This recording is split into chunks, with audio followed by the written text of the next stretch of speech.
Akhirnya, Majelis Hakim Pengadilan Negeri Bandung menjatuhkan vonis bersalah kepada Heri Wirawan, terdakwa kasus pemerkosaan 13 santriwati di Bandung.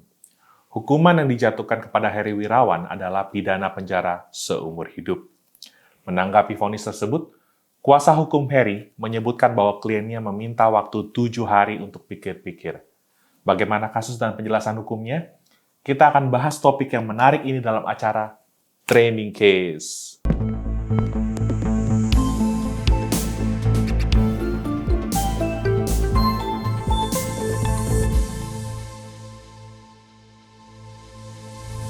Dari pemberitaan yang ada, hakim ternyata tidak mengabulkan tuntutan Kejaksaan Tinggi Jawa Barat yang sebelumnya menuntut Heri Wirawan dengan hukuman mati, pidana tambahan berupa pengumuman identitas dan kebiri kimia, denda 500 juta rupiah, restitusi kepada korban sebesar 331 juta rupiah, pembubaran Yayasan Madani Boarding School, serta penyitaan aset dan barang bukti untuk dilelang.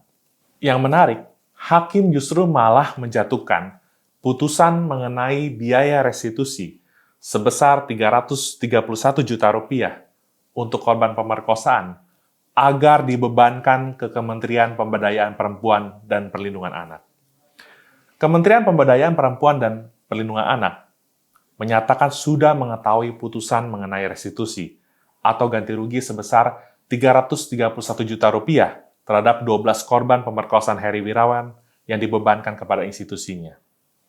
Menurut pandangan dari Bu Menteri PPA, Bintang Puspayoga, putusan majelis hakim yang menjatuhkan kewajiban restitusi kepada Kementerian PPA tidak memiliki dasar hukum. Karena berdasarkan pasal 1 ayat 1 Undang-Undang Nomor 31 Tahun 2014 tentang Perlindungan Saksi dan Korban, yang dimaksud dengan restitusi adalah ganti kerugian yang diberikan kepada korban atau keluarga oleh pelaku atau pihak ketiga, sehingga Kementerian PPA tidak dapat menjadi pihak ketiga yang menanggung restitusi tersebut. Sementara itu, Gubernur Jawa Barat, Ridwan Kamil, berharap jaksa penuntut umum melakukan upaya hukum maksimal. Kang Emil menyatakan, kalau belum sesuai tuntutan jaksa, mudah-mudahan jaksa ada upaya-upaya hukum lagi, sehingga dimaksimalkan lagi seperti yang dituntut oleh jaksa. Dari perspektif hukum, putusan majelis hakim yang menjatuhkan kewajiban restitusi kepada Kementerian PPA memang tidak diatur dalam pasal 1 angka 11 Undang-Undang Perlindungan Saksi dan Korban, serta juga tidak diatur dalam Peraturan Pemerintah Nomor 43 Tahun 2017 mengenai pelaksanaan restitusi bagi anak yang menjadi korban tindak pidana. Alasannya, kedua ketentuan tersebut mengatur bahwa restitusi yang merupakan pembayaran ganti kerugian dibebankan kepada pelaku, misalnya dalam hal ini ditanggung Heri Wirawan.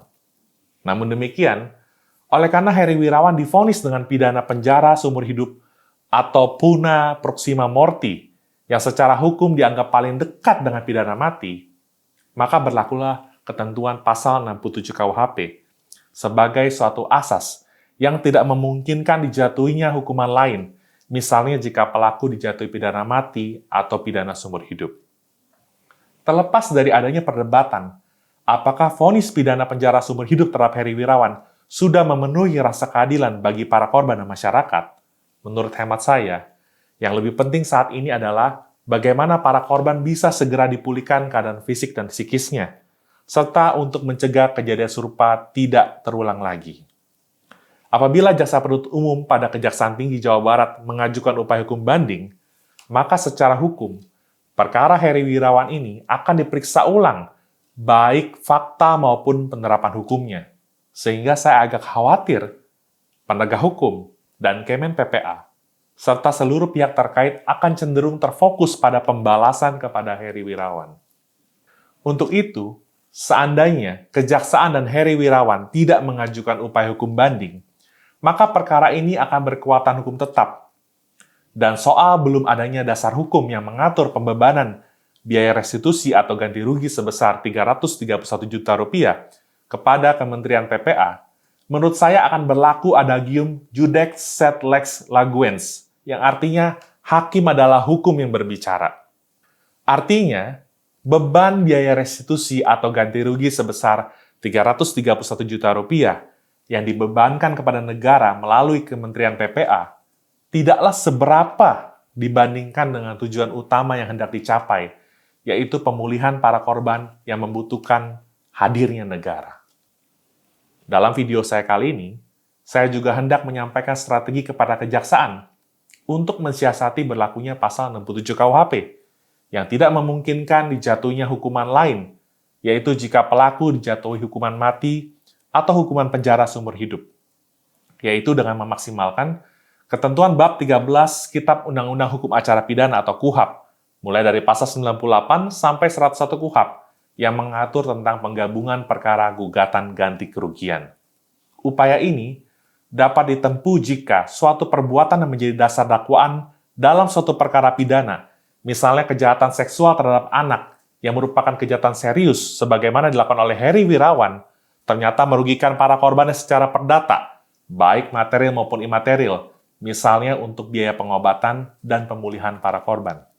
Selanjutnya, majelis hakim pidana, atas permintaan para korban atau advokatnya, melalui jaksa penuntut umum, dapat menetapkan penggabungan gugatan ganti kerugian dalam perkara pidana tersebut. Sederhananya, yang diatur KUHAP ini sebenarnya soal ganti rugi perdata yang digabungkan dengan dasar dakwaan dari suatu perkara pidana yang merugikan korbannya.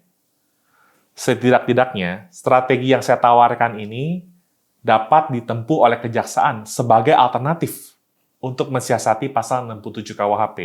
Tentu dengan tidak mengurangi penjatuhan hukuman pidana yang setimpal terhadap pelaku, sambil menunggu pembahasan dan pengesahan rancangan undang-undang tindak pidana kekerasan seksual yang sedang dirampungkan DPR dan pemerintah. Sehingga, upaya kita bersama melawan kekerasan seksual dengan bijak bukan hanya terfokus pada penghukuman atau pembalasan terhadap pelaku, melainkan juga pada pemulihan para korban, serta sistem yang dapat mencegah terjadinya kasus serupa. Sampai jumpa kembali dengan saya, Albert Aries, dalam acara Training Case berikutnya.